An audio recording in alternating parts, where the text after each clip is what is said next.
Well, now, we spoke about Stephen A. Smith and all of that. He recently made some comments, but I want to kind of piggyback off the Max thing in terms of the kind of black and white guy, black guy, white guy.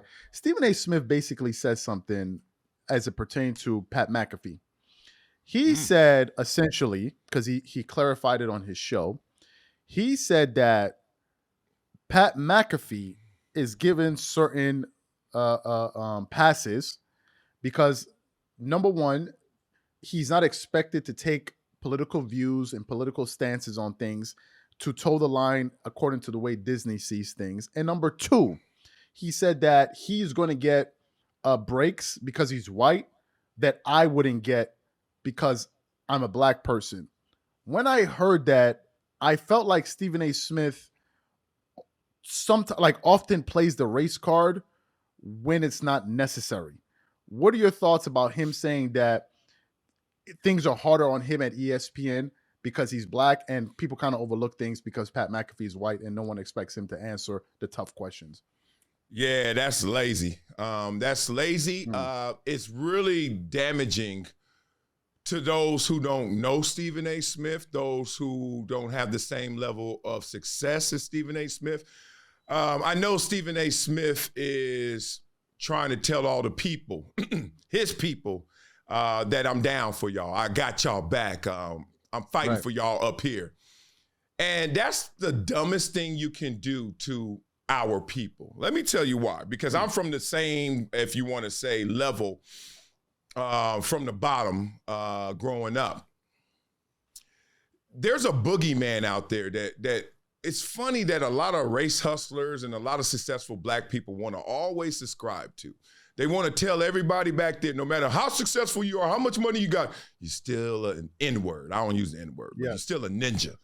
And like, okay, so for my entire life, I'm supposed to believe that no matter what I do, no matter what I achieve, that I'm still lower or lesser than. Like, you know how dumb that sounds? Let me tell you why. Because they want to blame the system or blame like, oh, look, my epidermis, my complexion is just the reason that Pat McAfee gets something that I don't get. If the system is so damn rigged against Stephen A. Smith or anybody like that, then how the hell did you win in the system? And he beat the system. So if the system is rigged, guess who does the rigging? You. You do the rigging by how valuable you are. Now, I don't know, but Stephen A. Smith is an A++ in terms of the success grade. Why in the hell is he now acting like, oh, Pat McAfee just got more of a grade than him just because of his skin color? Or he gets a pass because of his skin color. I worked there before. Stephen A. Smith knows that the privileges he has, Pat McAfee didn't have when Pat McAfee wasn't that valuable, when Pat McAfee wasn't there. They told Pat McAfee he couldn't even work there. The skin color didn't even get him an interview. The skin color didn't even get him on one show. But then when he goes out there and builds up something bigger than everybody else, including Stephen A. Smith, that's why Stephen A. Smith is doing it this way now. Like, I get it. I'm in the game too. And Stephen A. got me beat. And it ain't because of his skin color. It's because he's more valuable to the sports media landscape. And guess what? If that's true, guess what, Stephen A.? Pat McAfee got you beat because of the value. I play football, dog. On football teams, you know who the man is? The best player. If you go to Baltimore, you think Lamar Jackson ain't getting passes that Justin Tucker ain't getting? Like, Justin Tucker like, oh, I wish I was Lamar Jackson. Like, he getting his love, but he ain't getting no more love because of no skin color. I hate this. I hate this conversation to the fullest because it is scaring, or it is giving a phobia to so many people who try to be as successful or just half as successful as Stephen A. But he trying to play I'm down with y'all is going to actually make it worse for those people trying to ascend. So let me just tell everybody out there, because I don't have my level of success. Ain't no boogeyman, y'all. Y'all can let it go. Ain't no saviors and ain't no boogeyman. So anybody who tells you that, they lying. And if you think they tell the truth, ask they ass, how the hell you get up there then? They ain't gonna say much then. So I just don't like race hustlers because I'm from the race. And to win the race, you can't act like somebody else is trying to trip you up. That's life. Everybody has these same obstacles. So get back on point with Pat McAfee.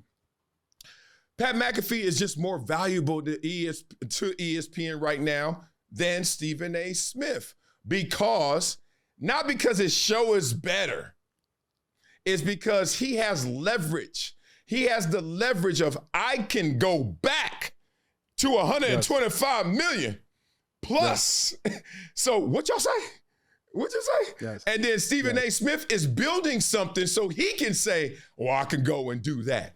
But right now, Stephen A. Smith is approaching free agency to build up something in option that Pat McAfee already got.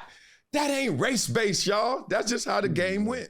We talk about race. I don't talk about it much on my channel because I try not to get too much into politics. However, I remember a segment with you and Emmanuel Acho back on, I think it was Speak for Yourself.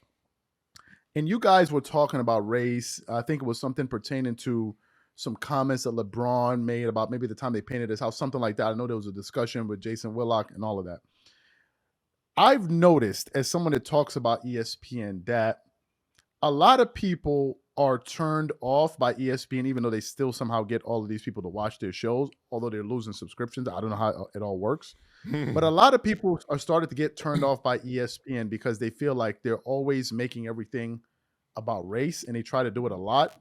And in the case of Stephen A. Smith, he just did it again with Pat McAfee. Do you think that that is something that is deliberate at ESPN and it's something that they look for in people when they hire them? Or it's just that they just somehow end up keep hiring people that always find a way to talk about this kind of stuff? I think it's just that's what occurs. I don't think that they're intentional in their hiring practices with that. I don't.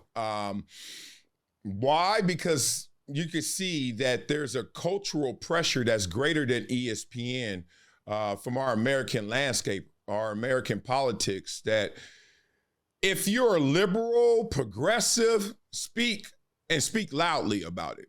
If you're conservative, hide, go in a corner and, don't talk loud about it. Be real about it. We know how this game goes, unless you're in protected areas. Like if you're in the South, okay, you can speak a little louder conservative. But, corporate media, it's just liberal. It's progressive. I know it. I get it. I see those pressures.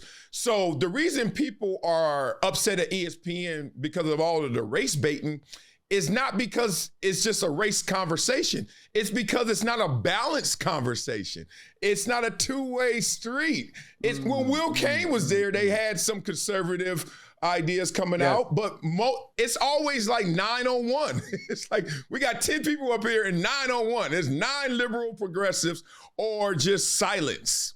And that's complicity too. It's like somebody who just not disagreeing. So Acho and I think what people liked about what we were doing was I would balance the conversation off 2 ways. One, through my conservative principles that I do have, but 2,